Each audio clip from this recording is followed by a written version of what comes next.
Welcome back. So the hockey world's talking about this today, so I might as well talk about it as well. And it feels like it's stuff we've already talked about on the channel. That's the weird thing with this topic. Authentic, replica, Fanatics. You're not going to find a Fanatics in this room. I don't have any Fanatics. The recently released Team Classics that Adidas put out, they're similar to the old CCMs in how they're put together. And I mean the CCM replicas. And I thought we all understood that the Adidas Authentics you buy online are not the same as what is on ice. Adidas from the beginning has basically not wanted to sell the made in Canada product. And I think I understand why. I do. And I think I understand why. And I understand collectors aren't going to like it. So what I've got here, and I'm going to use a couple of examples too for this. This is a Montreal Canadiens. I bought this through, I believe this was through Adidas.com. And this is carry price. But if you look, you can see this is single layer. It's a single layer number. They don't put the fake stitching on it that they did with some of the Reeboks, which is weird. But it's single layer. And you can see how shiny that is. But again, I got it on sale. Never pay full price. That's a phrase I use a lot. This is an LA Kings that I got. And again, it's an Adidas. They are all Indos. Everything I have is in Indonesia. I don't have made in Canada's because they're way more expensive. They're harder to find. And if you are a collector of made in Canada's, cool, great, awesome. I have no problem with the Indonesia ones. So this one here I got from Cool Hockey. I know people have had problems with Cool Hockey. I never have. And this is actually not single layer. This is double layer. And you can see on the back, there's no nameplate. So each letter is put on here. And that is spelled correctly. That's a Steve Duchesne jersey. So before somebody looks and goes, that's not the right way to spell Duchesne. Not for Matt, but for Steve. And yeah, and it's double layer too on the numbers. Well, triple layer on the numbers. So then, yeah, that's double layer. This is triple layer here, where you've got the white, the silver, and then the black. So that's the difference between depending on where you're ordering from, and very often it may be in the fine print. You may look and see single layer. And you go, oh, and if you're not a collector, you may not know the difference. And so there's a lawsuit going on in Florida, because that's where you go to start lawsuits is Florida. And it's basically stating that Adidas is lying to people. It is deceptive that they're selling something as authentic that's not actually on ice.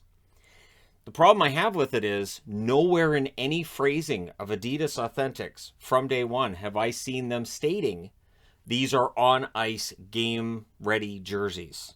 I haven't seen any marketing on that, but I think what people get hung up on is the word authentic. So, just for the sake of being, diligent with this, and on another day I can go further down the rabbit hole with this, but authentic doesn't mean it's game worn. Authentic doesn't mean you're getting what they get on the ice. To me, authentic means this is actually NHL licensed material. Now, the Fanatics are qualified as replicas. To me though, these are the replicas, and I agree with people on that who say these should be sure, fine, but it doesn't mean that you're going to get the made in Canada at retail level, because they're more expensive to make. They're more expensive overall, and you're going to be able to sell them to collectors, but you're also going to eat a lot of product that doesn't sell. With these Adidas, once a year, you'll see big sales. Look at the Aero Ready, right? They go from the Aero Ready to the Prime Green, and the Aero Ready were on sale for dirt cheap, 40% off, right? Sites are selling them off 40% off. Well, with the ones that the players wear, you're probably going to be taking a loss, right? The ones that the players wear are obviously better made. There's better stitching, there's better materials, better everything, which means it's more expensive to make. And I think Adidas looks at this and goes, that's good enough for fans, right? They're not players. The thing that I've always found weird is the fight strap. I will agree with people the fight strap is this bizarre thing when it comes to the Adidas jerseys that I don't quite understand. And I think if Adidas came out tomorrow and said, you know what, fine, we'll just take the fight strap off of them and we'll leave everything else the same, I think that would take some of the steam out of the lawsuit, stating that somehow that it's some evil practice that they're calling them authentic. But to me, authentic, so I looked it up, and the dictionary meaning, genuine or bona fide. That's it, genuine article. So if I get a Transformers toy that's a Chinese knockoff, or I get a Transformers toy that's actually licensed, I can't come back and say, well, this says it's an authentic material, but it didn't actually turn into a, it's not actually, it doesn't have AI. It doesn't actually talk to me. I feel like I'm ripped. I thought I was getting a real Transformer. And I understand it's not the same thing. I get it. But I'm saying that from a business perspective, from Adidas's perspective, this is the argument I would think they're likely going to make, which is that, hey, this is an authentic jersey. This is licensed by the NHL. This is close, and it is close. Now, where I saw just how different they are is when we were in Las Vegas. We were at a Vegas Golden Knights game, and I'm next to the glass, and I was holding up my Golden Knights jersey next to one of the players who didn't even know I was doing it, didn't care, and I was looking at the difference in the dots on the shoulders here, which I don't understand what they do. I still don't. I guess they're speed holes. They look silly. I've always thought they look silly because I don't see the need for them. They don't really seem to do anything. And you could see the big difference in the stitching, where the double stitching, and you could see that the fabric was probably heavier. But the lighter fabric, the fact that it's single stitch, all of the stuff that people complain about with the Indos are what mean that they're only $200. When the Reebok contract ran out and they became Adidas, which is weird because Adidas owns Reebok, so there really didn't need to be any change.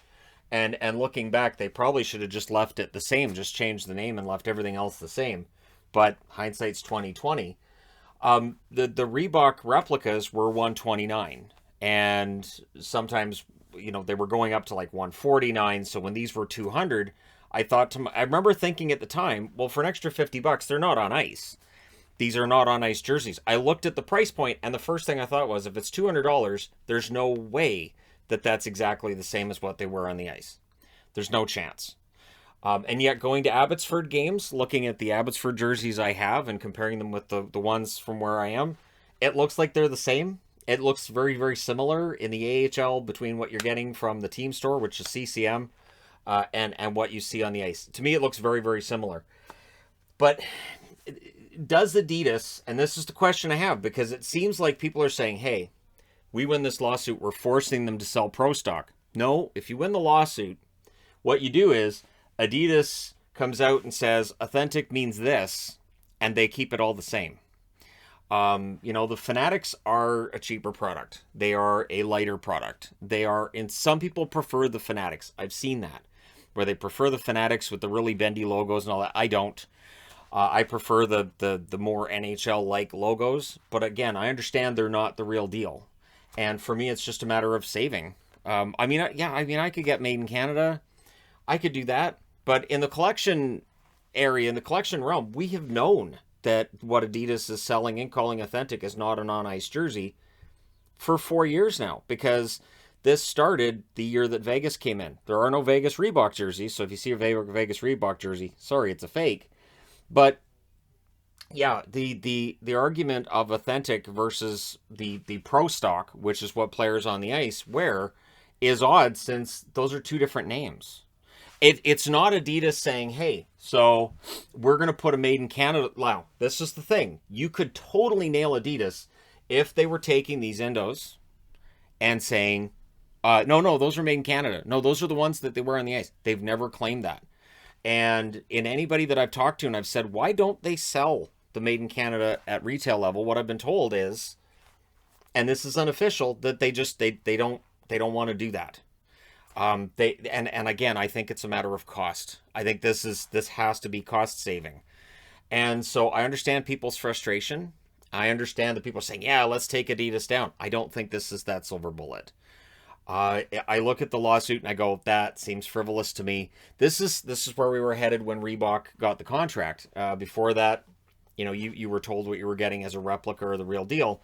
But Reebok came in and you had your authentics, and you had your made in Canada authentics, and you had your replicas. And so it feels like Adidas took over and just said, well, we'll just call these authentics. The other ones will be pro stock. And then the replicas, we'll give those to Fanatics. Fanatics can sell the ones that the NHL actually calls replicas. And so that's where we're at. I don't think it's going to change. I'd be honestly quite surprised if Adidas changed their mind. And they don't have to. That's the question. Does Adidas have to sell us consumers the actual jerseys that the players wear on the ice? The answer is no. They don't have to sell them to us. And again, it's a matter of if it was that lucrative of a market, I think they already would have. Because from a marketing perspective, I mean, it would make a lot of sense. But if you're going to have the Made in Canadas with the name on them, they're going to probably be at least $450. I'm not spending $450 on a jersey. I've never spent that much money on a jersey. Even the most I've spent was the reverse retro Tampa, and that's just because of the cost of bringing it up here and the border fees and everything else. And if it wasn't for the pandemic shutting things down, I just would have had it shipped to the post office in the States and gone down and got it, which even if you have to pay at the border for some customs, it's nowhere near as much money as I ended up having to pay, because otherwise would have been fine. Plus, you have the Canadian dollar was low at the time, so it ended up being a lot of money. But it wasn't $450. And yet that jersey, I treat it like it's gold. I barely wear it. I will not wear it outside the house. If I go to play street hockey or floor hockey, I'm not wearing a reverse retro jersey because I can't get them. And they were expensive in some cases. And no. So I get it. And yet at the same time, if you go to Adidas, when they switched over to the Prime Green, they ship out all the Aero Ready. And just from me knowing some price points of how much it costs at a wholesale level, in some cases they were selling them at a loss. In some cases, Adidas was pushing them out the door at a loss. Some of the reverse retros from last year that didn't sell, you can still find them on sale because nobody bought them.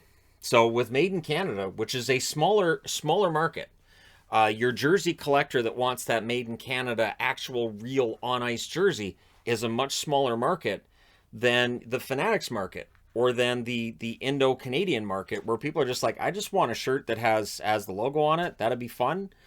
Your crowd that might be happy just with a hoodie that just goes, I've got this really nice hoodie, and that's good.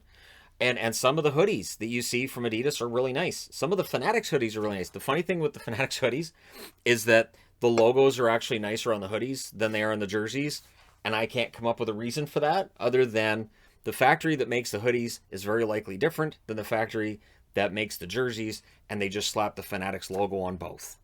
But the price point is about the same for both. So again, you're getting a better logo. You're also getting a hoodie. You're getting it for about it's about $149. Again, this is Canadian dollars. And then for the jersey at the Fanatics level, you're looking at $149. But I don't think this goes anywhere. I think that you'd have to prove deception. You have to prove that people were deceived into buying these, that they were implicitly told that this is the on-ice product worn. And I've seen authentic, I looked up before starting this video, a Toronto Maple Leafs jersey on the Adidas site, and it says authentic home jersey of the Toronto Maple Leafs. Doesn't say on ice. And that's a key thing. It doesn't say on ice. It says like the players wear, which again, you tell kids, I got you a jersey. It's just like the one that the guys wear on the ice. They're not going to look and go, Dad, this isn't the same size as his jersey. I'm suing you. It's not. So this is crap, Dad. You're going to court. So I don't think this goes anywhere.